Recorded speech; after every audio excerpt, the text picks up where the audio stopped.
कौन पढ़ रहे हैं? परवलय।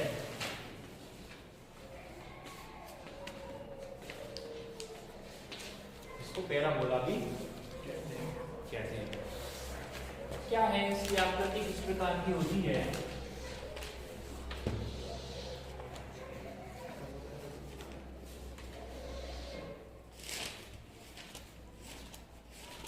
परवलय 4 प्रकार के होते हैं।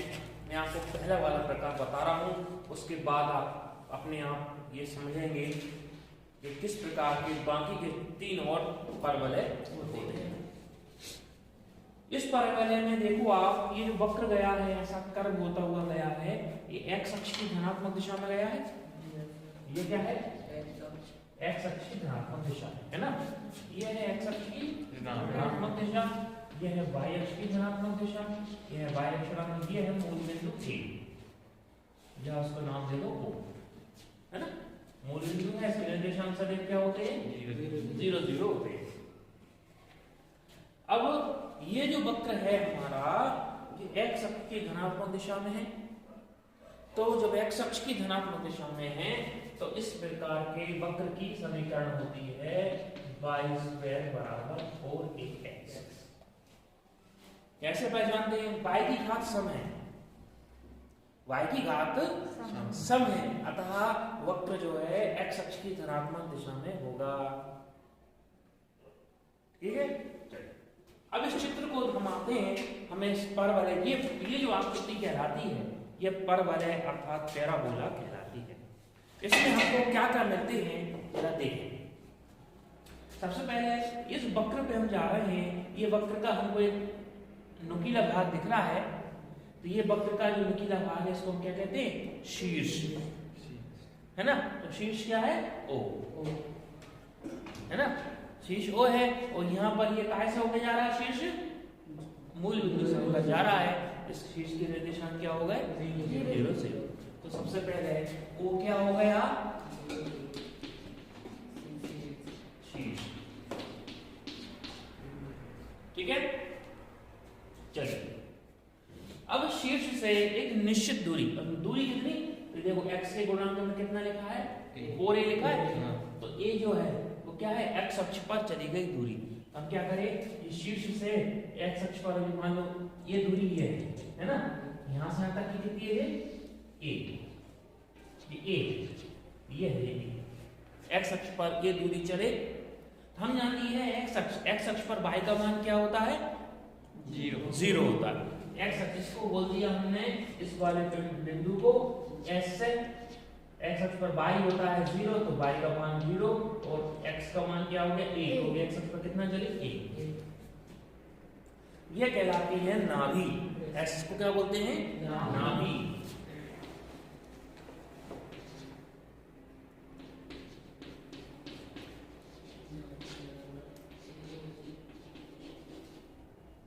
और इसके निर्देशांक हो गए 0। ठीक है। अब शीर्ष से, परवलय के शीर्ष से जितनी दूरी पर नाभि होती है, ठीक पीछे की साइड माने उसके विपरीत तरफ, अब देखो x बराबर a इस तरफ है धनात्मक दिशा में, अब x हम ऋणात्मक दिशा में चले, x बराबर मान लो ये आ गया ऋण a, कितनी सेम दूरी हो गया? जितनी दूरी पर नाभि होती है, माने x मूल बिंदु से x अक्ष पर ये दूरी चले अपन, तो इतना ही शीर्ष से विपरीत दिशा में दूरी अपन चले। अब इस तरफ चले तो ये तो ऋणात्मक हो गई। x बराबर ये क्या हो गया? यहाँ के निर्देशांक क्या हो गए? यहाँ पर क्या हो गया? -0। यहाँ से अपन ने ये रेखा खींची, ये रेखा y अक्ष के समांतर है, तो y अक्ष के समांतर है, इस रेखा की समीकरण क्या हो गई? x बराबर -1। ये रेखा क्या कहलाती है? ये रेखा कहलाती है नियता।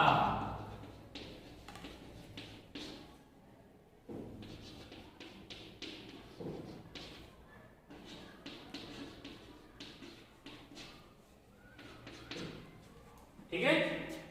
ये होती नियता की समीकरण। हम लिखेंगे नियता की समीकरण क्या होती है? x बराबर वाले परवलय की, परवलय कौन सा है? तो ये अभी अपन ने परवलय में क्या क्या देख लिया? परवलय का शीर्ष देख लिया, परवलय की नाभि देख ली, परवलय की नियता देख ली। अब एक और चीज आती है नाभि लंब। अब नाभि लंब क्या होता है? प्रश्न ये है, पहले जैसे नाम से हमको पता है नाभि लंब, नाभि कहाँ है? ऐसे, इसको हम फोकस कहते हैं, इसमें क्या कहते हैं? फोकस। तो नाभि से होकर जाने वाला लंब,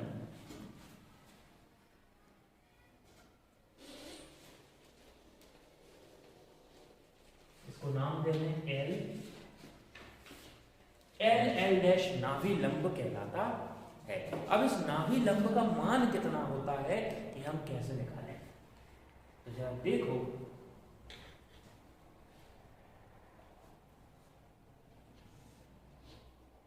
हमने इस एल बिंदु को बाई अक्ष से मिला दिया, और इस लाइन फिर से हो रही है,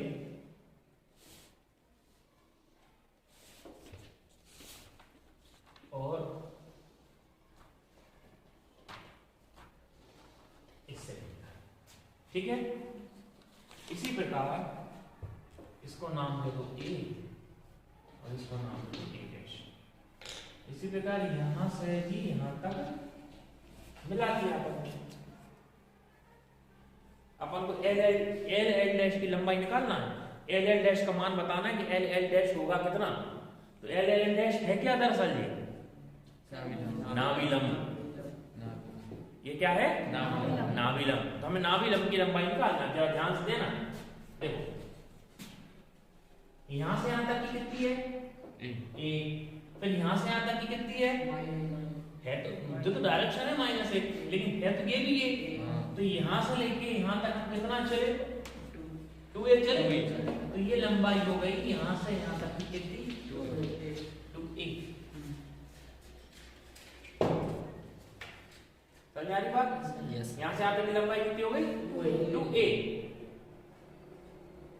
अब एक चीज देखो कि परवलय के परिधि पर स्थित बिंदु जो है उसकी जो दूरी होती है नाभि से, परवलय पर स्थित जो बिंदु है L, इसकी नाभि से जो दूरी होती है वो ये दूरी के बराबर होती है। कितनी दूरी की? AL के बराबर होती है हमेशा, है ना। तो माने यहां से लेके यहां तक की दूरी कितनी हो गई? LS कितना हो गया? देखो, LS बराबर है AL के। AL मैंने तुम्हें कितना बताया? 2a। भाई AL कितना है? 2a। और LS बराबर है के? 2a। AL के। तो ये यहां से यहां तक की कितनी हो गई? 2a।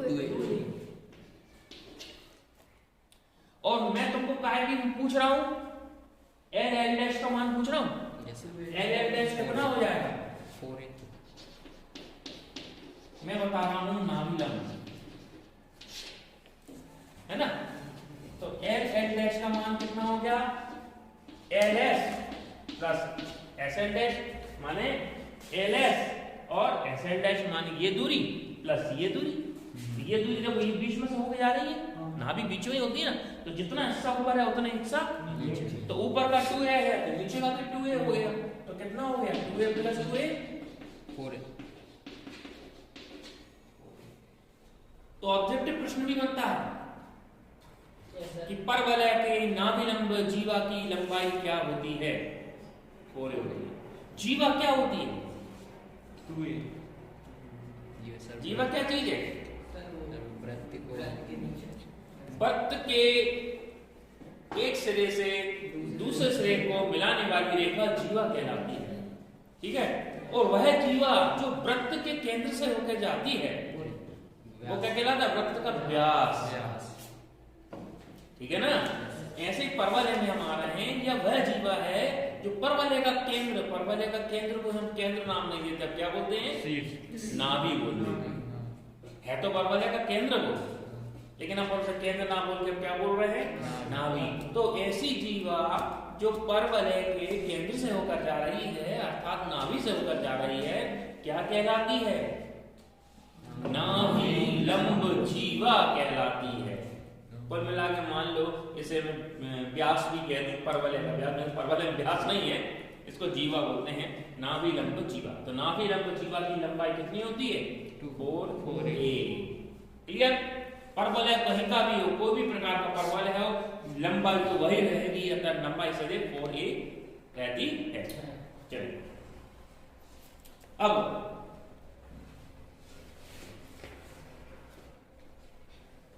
प्रश्नावली 11.2 का क्वेश्चन नंबर 15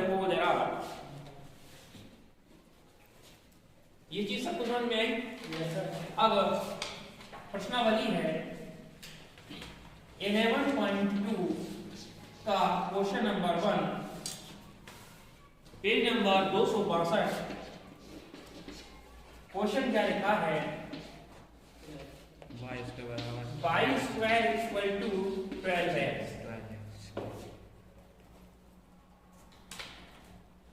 हमको क्या क्या बताना है इस प्रश्न का?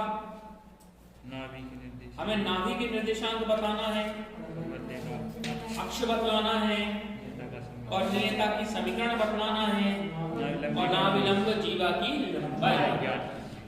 क्लियर? अब देखो इसकी मैं तुलना, ये परवलय है, इस परवलय से करते हैं। तो परवलय की समीकरण क्या होती है? y बराबर 4a। यहाँ पर a का 4a की जगह कितना दे दिया? 12। तो 4a का मान 12 है ना, 4a का मान 12, तो a का मान कितना हुआ?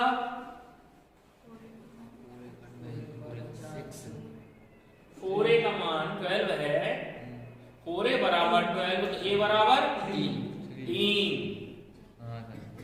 देखो रबर,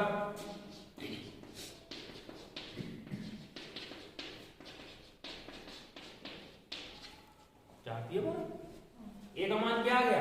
3। यहाँ पर ए बराबर कितना दिया है? 3। अब आ सबसे पहले शीर्ष क्या होते हैं?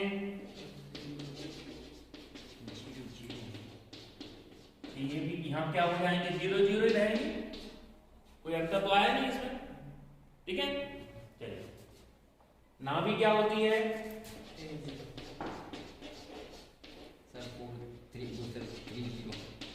नाभि होती है A0, और ए का मान कितना आ गया? 3। और तो नाभि आ गई 3 0। ठीक है, अच्छा अक्ष देखो, अक्ष ये है x अक्ष, और x अक्ष की समीकरण क्या होती है? y बराबर 0। x अक्ष की समीकरण होती है ना y बराबर 0, तो अक्ष भी भाई आई हमारे पास, अक्ष तो x अक्ष ही है, अक्ष की समीकरण हुई y बराबर 0। नाभि लंब की लंबाई क्या होती है? 4a।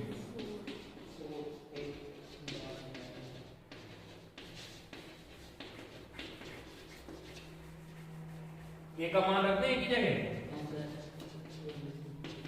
नाभि लंब की लंबाई कितनी हो गई? 12। कोई दिक्कत? तो कुल मिला के क्या है? परवलय में x का गुणांक जो है वो ही नाभि लंब होता है। समझ आई बात? y स्क्वायर बराबर नाभि लंब गुणित x, कैसा बोलो? यदि हमसे नाभि लंब पूछेगा तो नाभि लंब का मान 4a होता है, तो हम देख के भी तत्काल बता सकते हैं। एक चीज और बच रही है हमारी, नियता। तो नियता की समीकरण क्या होती है?